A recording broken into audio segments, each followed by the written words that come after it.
Well, isn't it good to be living in the goodness of God? The Bible talks about that. The Lord is good. His mercy is everlasting, and his truth endures to all generation. Turn around, somebody say, God's good. Now, somebody needs to know that.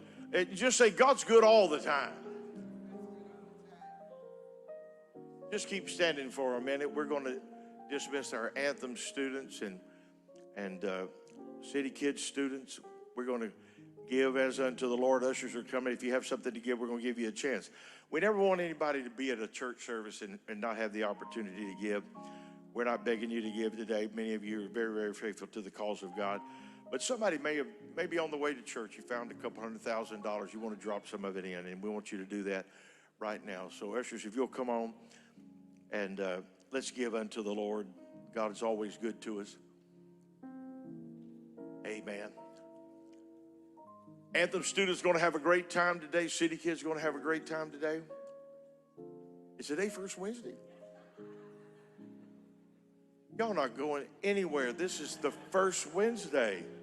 I would have really prepared something good. Okay, well, go back to your chair.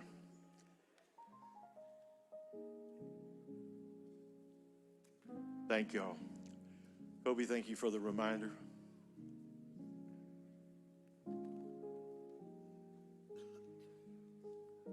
Amen. Thank you guys for giving. God loves cheerful givers. Good to have the Marshalls here with us. Been battling sickness. Elder, we're so glad that you're on your feet. My goodness. Listen,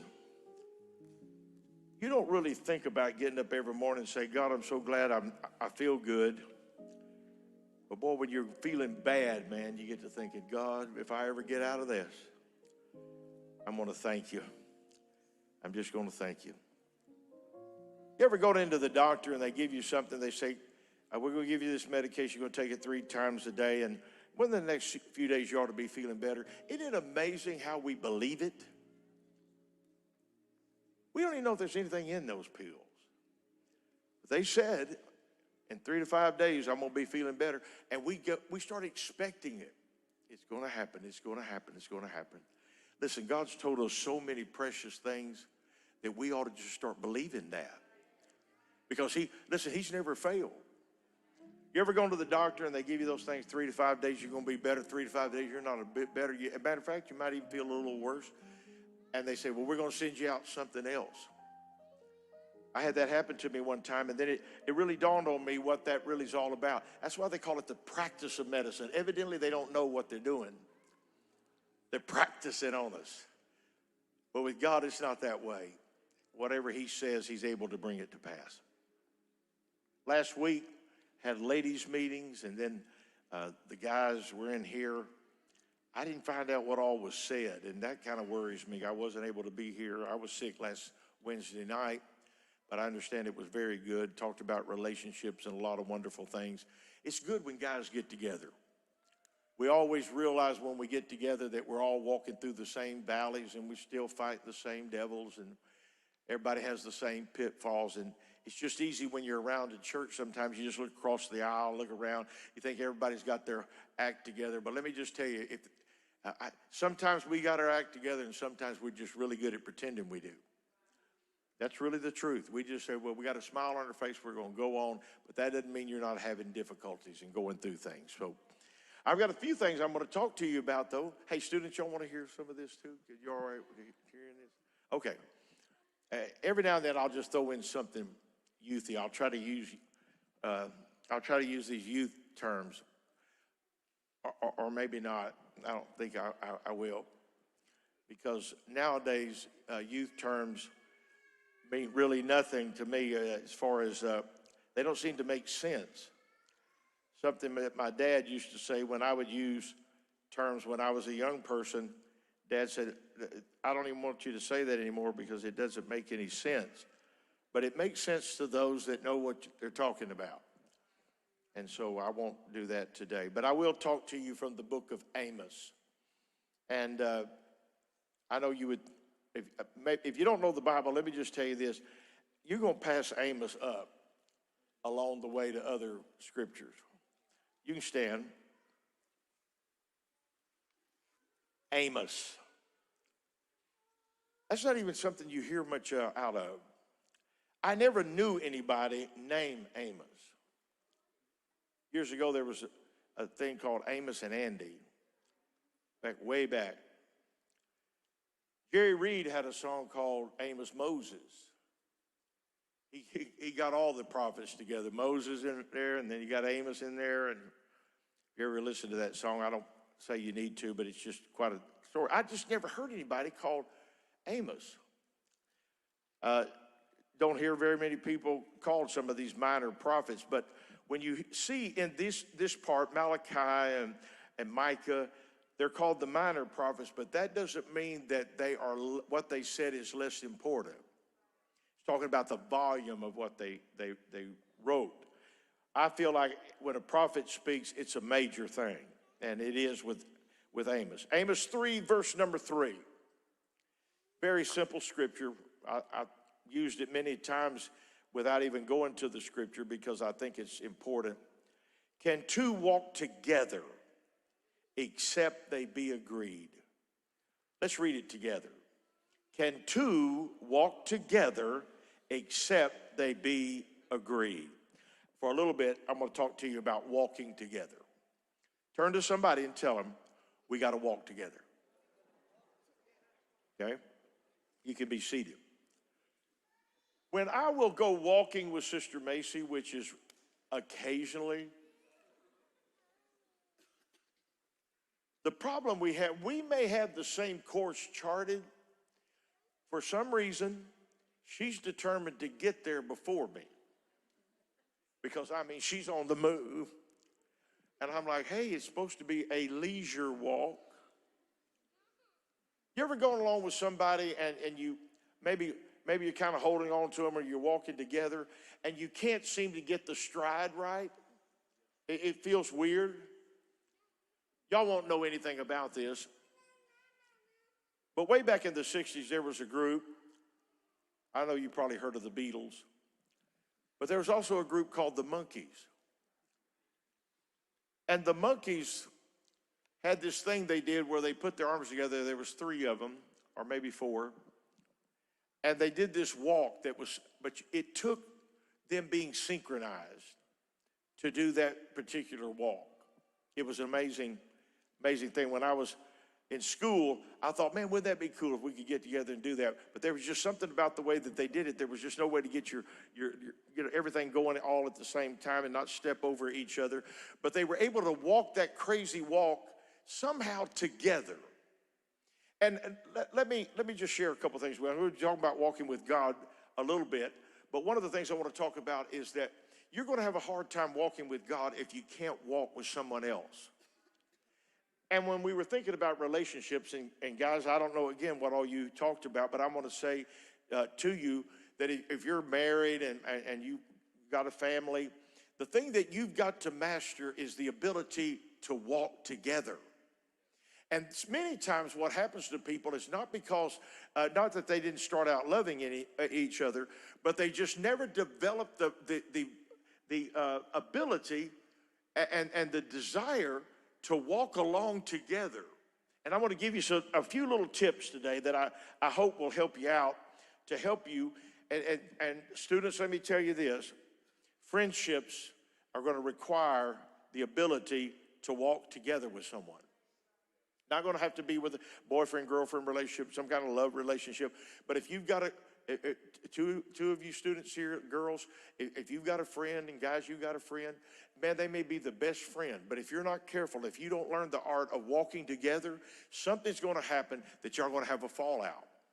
And that dear friend is now a mortal enemy.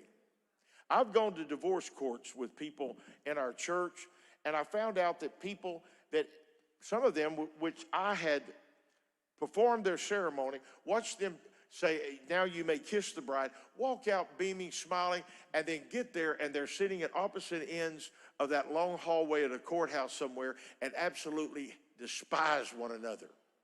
What happened the way you walked out? You got to keep walking together. Now, how do we do that? That's what I want to talk to you for just a few minutes and explain some of this to you.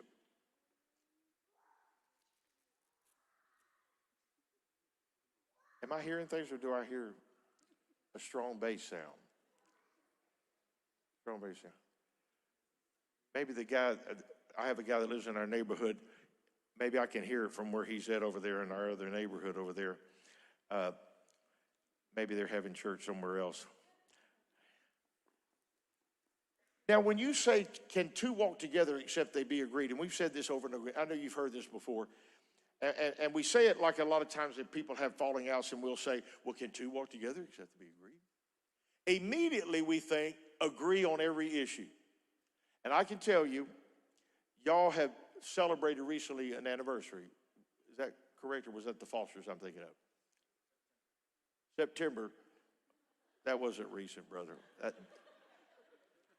Strike that illustration. That's not going to work. The Fosters, they're still walking together. The Fosters, I was at their wedding. They've been posting things about this. I had a memory pop up. It was 3 years ago. We went out to eat together with them, and it was right around this time, and it popped up. It was a picture of us, and we went to the Taste of Texas. We told them we wanted to go and celebrate their anniversary with them. Well, when we got there, somebody had given them a gift card, and so they decided they were going to pay for our meal. The thrilling thing was somebody had given us a gift card, and we had the battle of the gift cards. But I got to thinking about this with them, and it was lots of years. Matter of fact, in those pictures, if you see this with the Fosters, Brother Foster had hair. Big head of red hair. That's when we were running together. And life has a way of changing things along the way. But I can promise you, for them to be together that length of time, they did not agree through the years on everything. But one thing you've got to do if you're going to make it where two walk together, except they be agreed, you've got to be in agreement on the destination. Where are you going? Then you can set the other part of this, where how do we get there walking together? And if you've got one destination for the wife, and the husband has another destination, he's going to go to another place, you're going to split ways, you're going to go your separate ways at some point. But if you say we have a common goal, and even though along the way our cadence may get off, we may not be able to walk exactly the same, you're determined to make it because you're planning on getting to the same place. In friendship, and this is a problem that we have in life anyway, and especially in the days that we're living in, people get so offended at just about everything. I'm just telling you, you just name it. I mean, they get offended. I was reading this. We got this little neighborhood app. And it was supposed to be, I guess, things where they would say, be on guard. There's a guy trying to break into houses and so forth. But it's kind of become this griping thing, you know.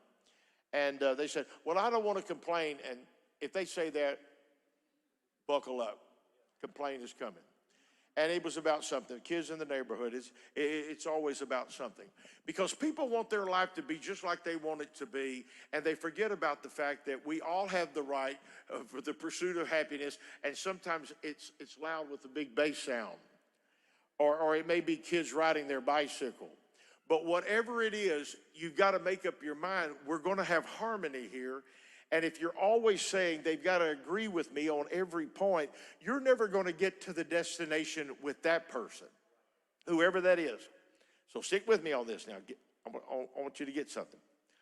But there has to be a desire to keep company with that person in order to walk together in agreement.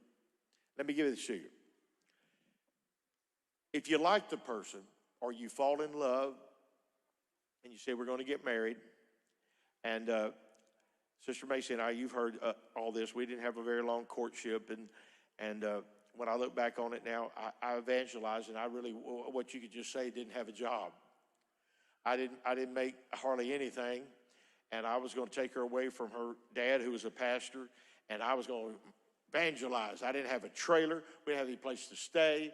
And people that gave us gifts, it was probably Well, it was actually 10 years before we ever were able to open up the gifts to even use dishes. We had no need, but people got them for us. Got all these wonderful things, but we weren't able to use it. And all that time, she had to live with other people. We finally got us a little bitty trailer, and you know, the list goes on. But the whole part of this, and this is what I want you to see, is along the way, I have to tell you, we didn't agree on everything. Sister Macey has different ideas than I do. And I'm sorry that she's wrong. She slipped out. I'm asking that you please not say anything of what I said here today. The thing is, she has a mind of her own. There's nothing wrong with a mind of your own. I hope that's what you have. But it's a terrible thing where people that they cannot have a mind of their own, but they've always just got to go along with everybody else's mind. And what kind of person is really that person? But we had an agreement. We made a covenant with one another. We set our vows, and we started out to get to the end destination, and that is to walk our life together, raise a family, and get to the end of our lives, and by the grace of God, still be holding hands all the way to the very end. If you've got a destination in mind and you enjoy being with that individual and you treasure that relationship, now you can work on the agreement part. There will be times you will not agree on every issue, but you do agree that we've got a destination that we're getting to, lifelong friendship. You know, I see this a lot on Facebook and different things, and I'm getting to the place where I just can't hardly believe everything everybody says. But I used to see this, and I didn't understand all the terminology. But if you have a BFF, you got a best friend forever. And I'm amazed at how quickly, within a week or two of acquaintanceship, they've only known each other for a couple of weeks, and now they're the BFF, best friend forever. Let's wait. We haven't gotten to forever yet. Y'all only 2 weeks in. Y'all have only been going together. I'm not talking about dating. I'm talking about you've only been, hey, we started shopping. We had the best time. We went down to this. We went to the Nutcracker around Christmas. We've been having the best time. 2 weeks, we've been going all over the place. They like what we do. That's my BFF. Well, you hadn't got to forever yet. And somewhere along the way, you're going to realize they have a mind and you have a mind. But if you want to keep that and become best friends forever, then you've got to decide that we're not going to agree on everything. And so in church, listen to me carefully. Oh, this is the greatest place in the world. This is the most awesome place in the world. I would never think of any place. Don't say never, because there can come a time that somebody in the church does something you don't agree with. The church is made up of people that don't think exactly the same. They don't dress exactly the same. They don't like exactly the same songs. Some people are trying to find that church where everybody agrees on the music. They agree on every song. Man, I would preach revivals in churches. They just love bluegrass. You know? They love country music. You can get up there, I don't care what kind of song, they just sit there dead. But you bring out a fiddle and a steel guitar, that leg would get to moving. They started feeling something in this. You know, because it was like, well, that's God music. You know, well, it's not God music for everybody. I like country music. I like contemporary music. I like, I don't even know what all the genres are. I like old music. I like 60s music. I like 70s, and I like 60s, and I like 70s, and I like 70s and 60s, and you know, I like it. But I'm going to tell you, you're not going to get in a church where everybody's going to like the same stuff. There's some people that, I read about this, Brother Marshall, you've probably seen this. Man, I don't know why we didn't sing those old songs. We don't sing those old songs anymore out of the songbook because they said, now those were ordained. Those right there, they were powerful. And I remember when we were singing that Israel Houghton song, I'm a Friend of God. I remember they were saying, this new music Israel's coming out with, and this has been several years ago. I can't believe all that new music. And I thought, he's singing the same thing y'all used to sing out of the book. No. That was more anointed. Well, I remember singing, what a friend we have in Jesus. And then he was singing, I am a friend of God. I don't know the problem. Well, it's because it's new. It's got that syncopated beat. It's got that crazy beat. It's disco. It's the world. It's all of these things. You'll never get to a church where they all agree on the same thing. And let me tell you, if you walk into a church and everybody's dressed in the exact same outfit, get out. Run. Because somewhere, somebody's not even thinking. Somebody doesn't have an opinion. Somebody's not even thinking. There's no individuality to anybody at all. God didn't call us to be identical. He called us to be identifiable. He never intended that we would have everything exactly the same and just be little robots that just marched in and marched out and just went through the motions. He wanted you to use your creativity. He wanted you to be who you are. But in order to walk in a church in unity, you've got to be able to have the same destination. We're trying to get to glory. We know there's only one door to the sheepfold. We know there's only one way. He said, I'm the door to the sheepfold. Any man comes up another way, he's the same as a thief and a robber. He said, I am the way, I am the truth, I am the life. But everybody's going to be different when you walk into the house of the Lord. Churches are going to look different everywhere you go.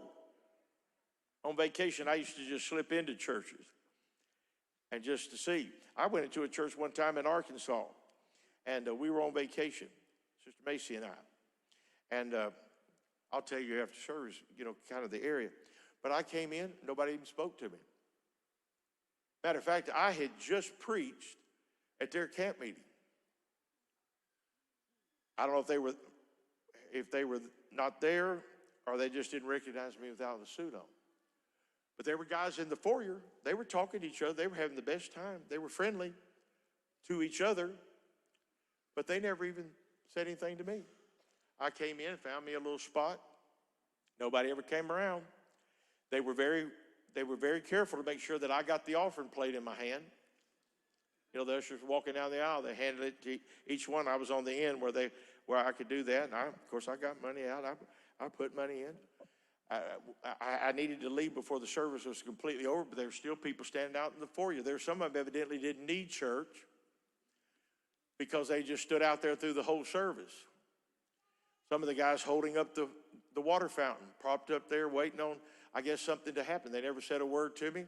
And I knew who the pastor was, so I wrote a little note, and I said, listen, I've got to slip out. Would you please slip this to him? And I gave him my number. He wrote back and said, my God, when were you here?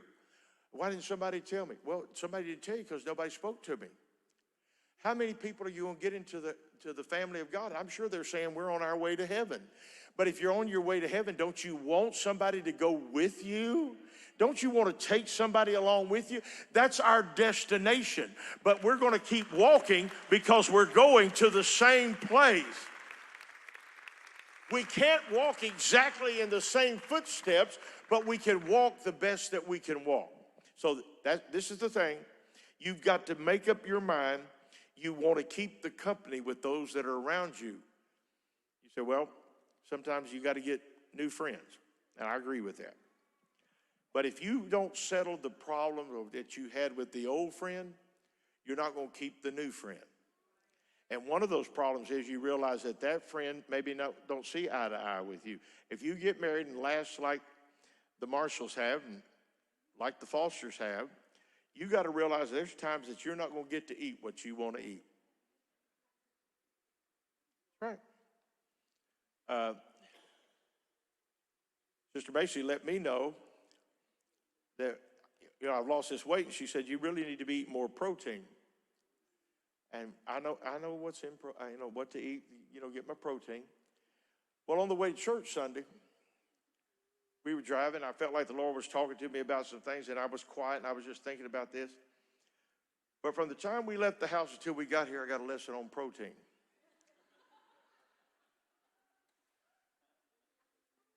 And at the end, she said, do you think you could do that? And, of course, I agreed because I wanted it to end.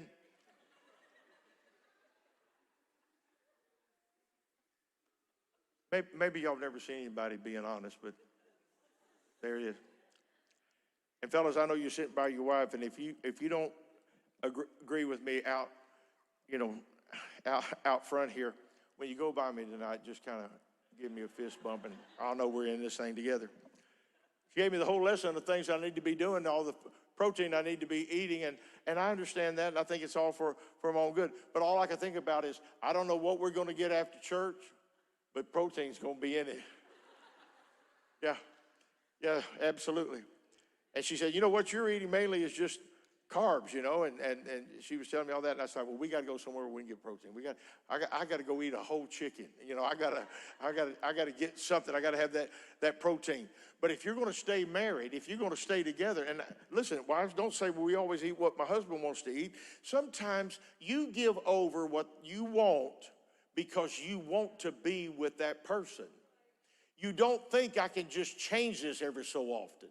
And in a church, there's going to be plenty of things that's going to strike you the wrong way, or you're going to not want to eat that at that particular time. You had something else in mind, but you go on and do whatever needs to be done because you want to keep the companionship of the body of Christ. Some people can't get that. They decide, well, I'm going to start all over again. Well, when you keep doing that in friendships or relationships, you find yourself in a place where you don't have any old friends. You just got a bunch of new friends who are only there with you until they decide, or until you decide they don't fit me anymore, and then you try to get somebody else. You got to make up your mind, we want to get to the same spot. Second thing is what he's referring to here. He's referring to walking together in a relationship and then also in a partnership. There's nothing better. And today, I had the honor of speaking at Tana's grandmother's, and you know, Tana, grandmother, and them sit right over here, Joan, and then Roxanne, Tana's mom, sit right over there. All those services, she got bad and she passed away in her 80s. I was doing that service, and we got through with the grave service about 4:30, 5 o'clock, and made the drive back, changed clothes, and then came on to church. We didn't really have time to discuss what we're going to eat. We just, whatever we can get, we got to get it. We got to grab something real quick because we haven't eaten in whenever it was. And so, you know, I said, man, just pick something. I was on the phone. I said, just pick something. And she held up something. I said, sounds good, whatever it is. I mean, let's go get it. But you got to make up your mind that you are in a partnership. And in partnership, you're going to have to give ground. You won't have to give all the ground, but you give ground to make things work. And if you got a friend and you really like them, but they did something the other day that really upset you, well, forget about it. I promise you, as you go along in life, there'll be many more of those. Brandon was real little, I don't know, probably 8 or 10 years old. We had a trampoline in the backyard, and he had jumped, and something happened, and he fell and, you know, hit himself and hit his head or hit his leg or something. Finally got over that. And then my wife took him someplace, and back then I had a 65 Mustang GT red, white interior, white pony interior. And she was driving it that day, and as she was turning the corner, a lady ran into her. She didn't want to tell me. When they got there, he ran in the door and told me right away. Yeah. And he said, Dad, I hurt my leg. And he said, we had a wreck in the Mustang. He said, this is the worst day of my life. That's what he said.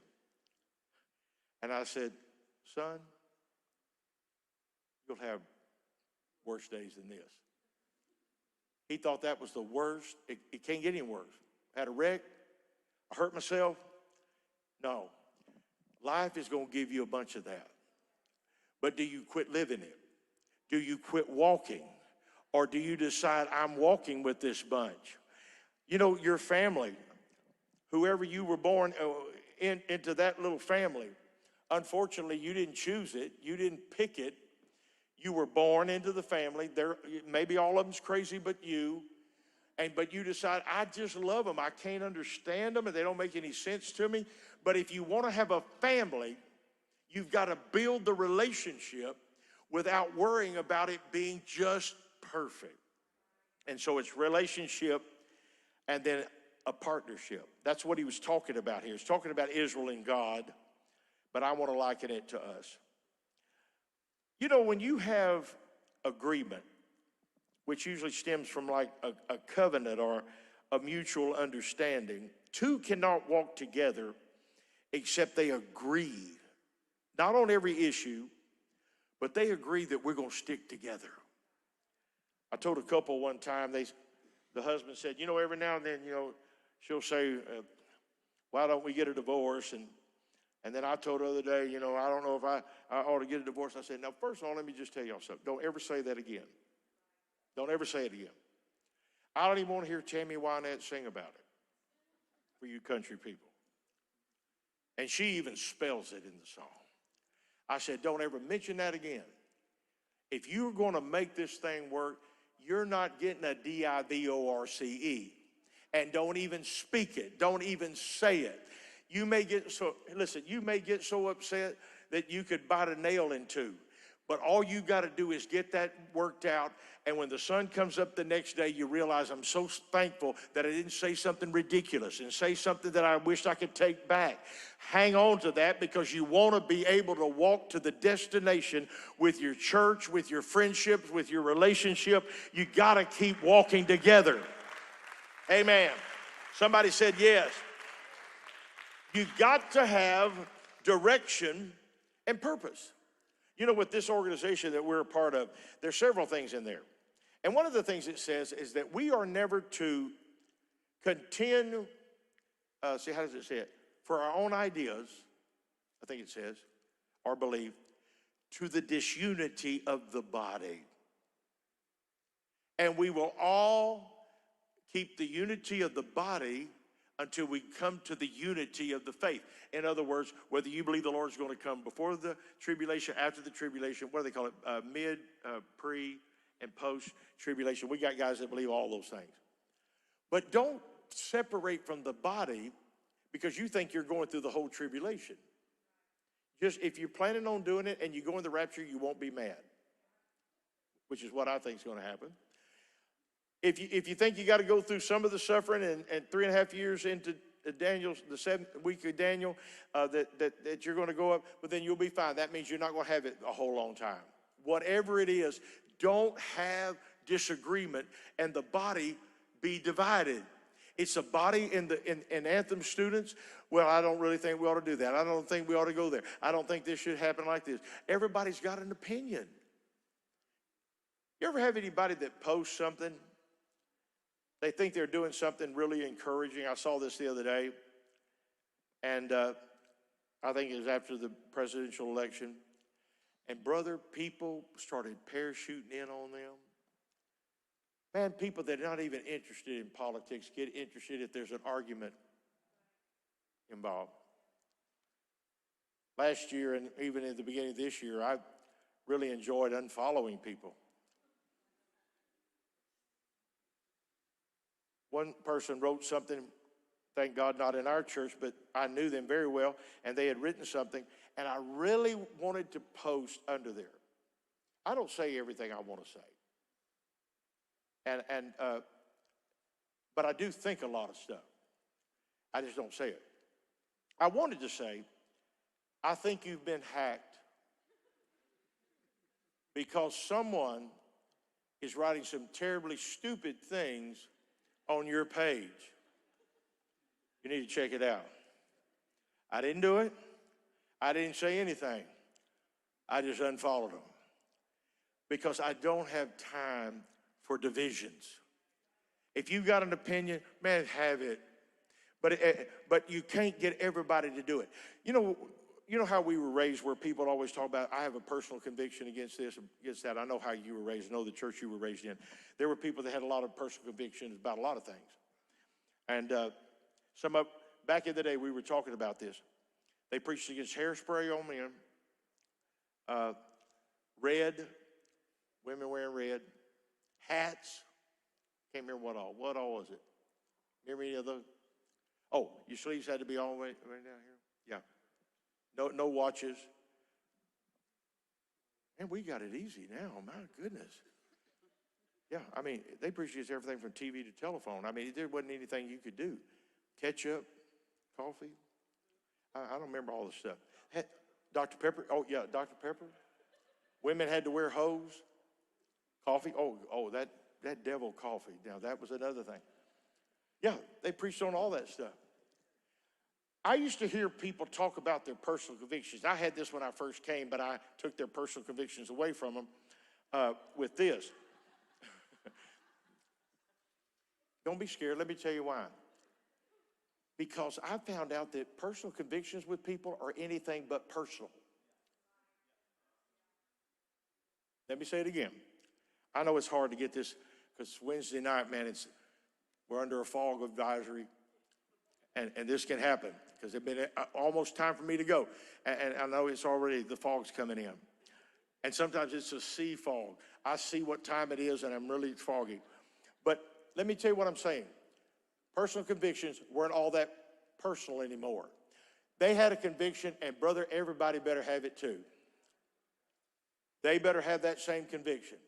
Sometimes it was just things, I remember there was a lady in our church, she had personal convictions. She watched the ladies of our church, and she had personal convictions about things the ladies were wearing. And I didn't say anything because I want to live. But I wanted to say your personal conviction is based on what you don't look good in.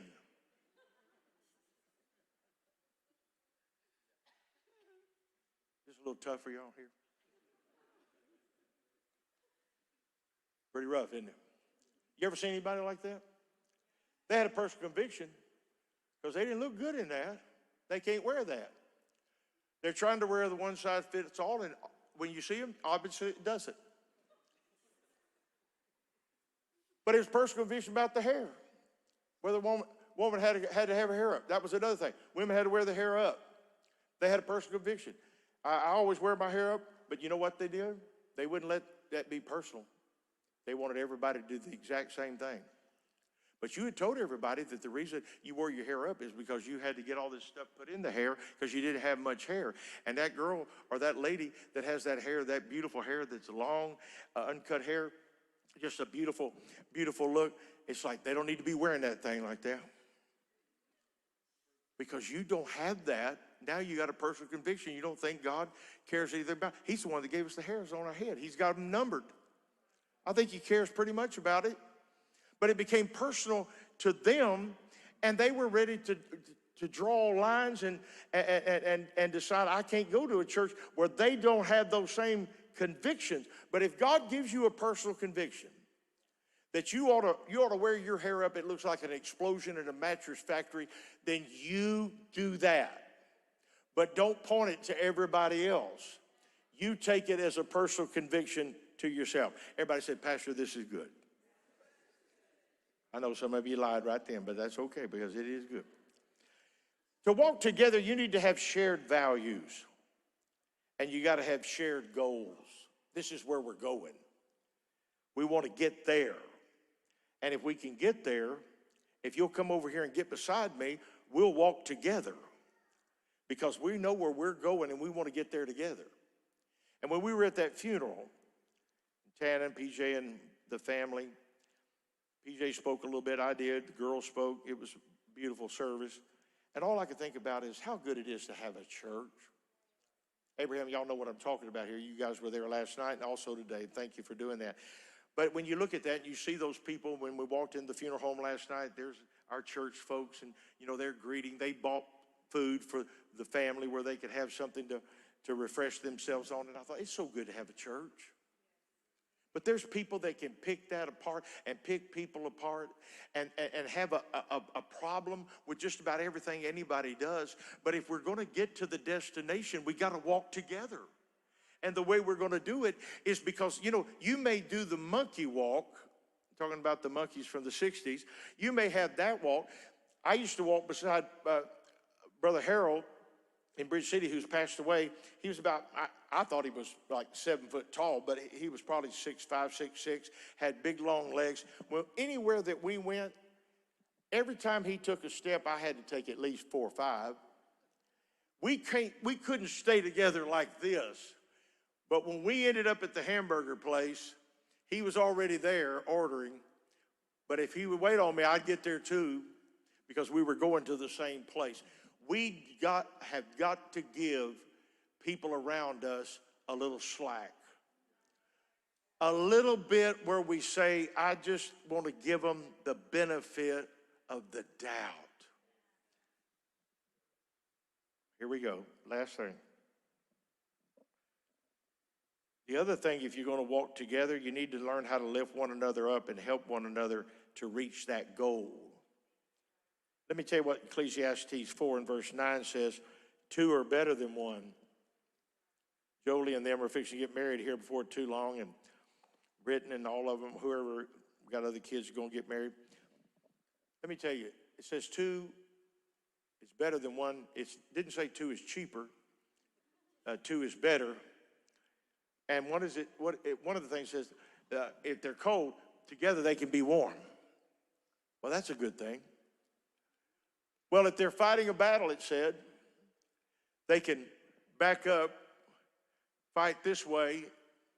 The enemy can't come up and take advantage of them. Then it said a two-fold cord is not easily broken. If you take those threads and put them together, it's stronger.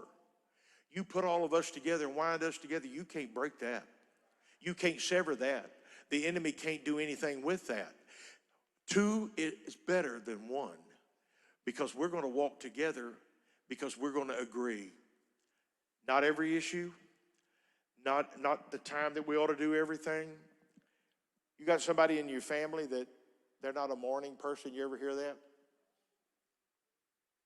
Anybody? How many of you you married people are living with somebody that's not a morning person? Okay, that's all right. I mean, there's nothing wrong with that, is it? My daughter, when I would drive her to school, she's not a morning person. When she'd get in the car, I was all happy and cheery. It made her mad. You could ask her. And I'd say, hey, let's go. And I'd say, hey, today y'all going to do this? And she said, Dad, I don't want to talk. Okay, well, she wanted to drive all the way to Life Christian Academy and not speak. She didn't want to be up. And so here's Dad. And so later on, one of the times I picked her up for something, I don't remember what it was. And please forgive me for this, but I had on my phone this song. I don't know if it's not a religious group, I don't think. It's a song called Only in America by Brooks and Dunn. And when she got in the car, I had it on. It starts off with this guitar part. And she just looked at me like, please fall dead. And I said, come on, we're going. I was all excited. That doesn't make someone less. And you that are younger and you have somebody in your life that's older, I remember this when we were evangelizing and we were young. Sister Macey and I would read books, Louis L'Amour particularly, in our trailer till late in the night. We could sleep till noon the next day and our eyes would never even open up. But we were preaching for places over in DeRidder, DeQuincy, all these places. They had older pastors, which I realize now were younger than me. Boy, they were up at 5 o'clock in the morning. Come on, bang on the trailer. Hey, bro, fixing to run up to the hospital so you want to go with me. What day is it? Yeah. Come on, man, your time wasting.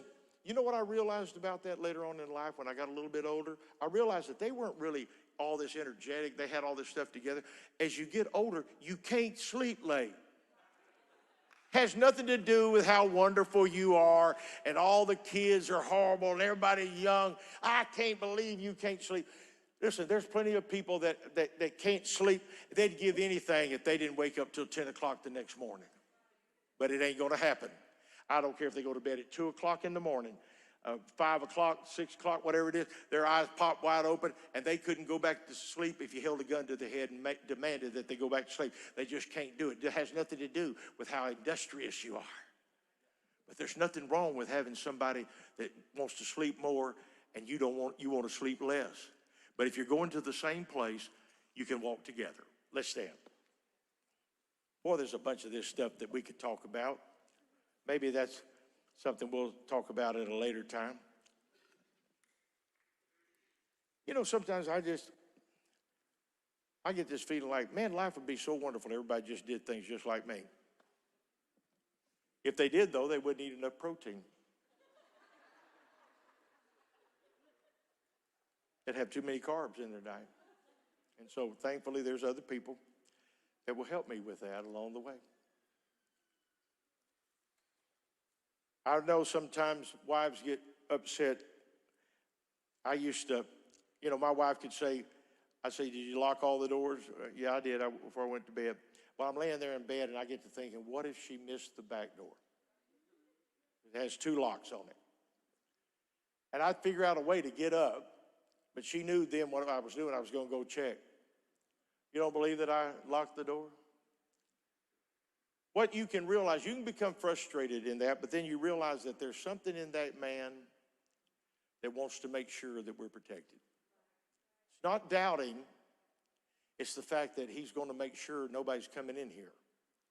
That wife that may check something, some of you guys here today, you have money in the checking account because your wife handles it. And you think, well, I want to have my own money. Buddy down there at the job, he had his own money, and I bring home the bacon, and she's doing all that. Because that's your buddy, don't have anything. But he's in control of it. He's in control of a negative balance in his checking and running on his credit cards. But he's got control. Sometimes we see those things as an irritant, and really it's a blessing. You're trying to get to the same place. Keep walking together. I look at this group right here. You're talking about a different bunch right here. They all got all kinds of things. There's my granddaughter right there. Lily borders on a little bit dramatic. Yeah. I'm revealing it tonight.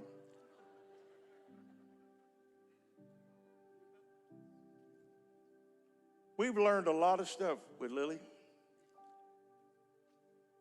Things you do for Lily, no one would ever appreciate things more than she appreciates when you do something. She loves those things. We've learned all of that. It's not a problem at all. We just know that there's times we're going somewhere and she hadn't gotten out of the bathroom yet, and then we realize she's curling her eyelashes. She has that special thing.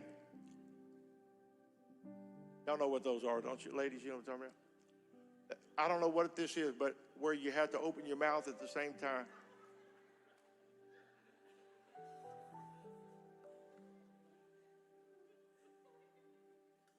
We're just going to the store. And if you need to bat your eyes at somebody, I'm going to put that guy's eye out. But it's not a problem. When she comes over to stay with us, listen to me carefully. I'm going to let you go with this. When she comes over to spend the night with us, she rings that bell. We open the door. There's more stuff there. It's like she's going to stay a month. It's a whole pile of stuffed animals. It's a big case. It's another case of books and things that she has and all the materials. I can't even lift it. Hold on just a minute. I'll go get the dolly out of the, bring that in here. How long we staying? Just tonight. You can't, there's not enough room for you on the bed with these. But we just laugh. It's just fun. We're all trying to get to the same place. That's not bad. That's a good thing. That's what makes somebody an individual. Let's see each other as being a tiny bit different, but we're all going to the same place. God bless you. Be dismissed in the fear of the Lord. I love you a bunch.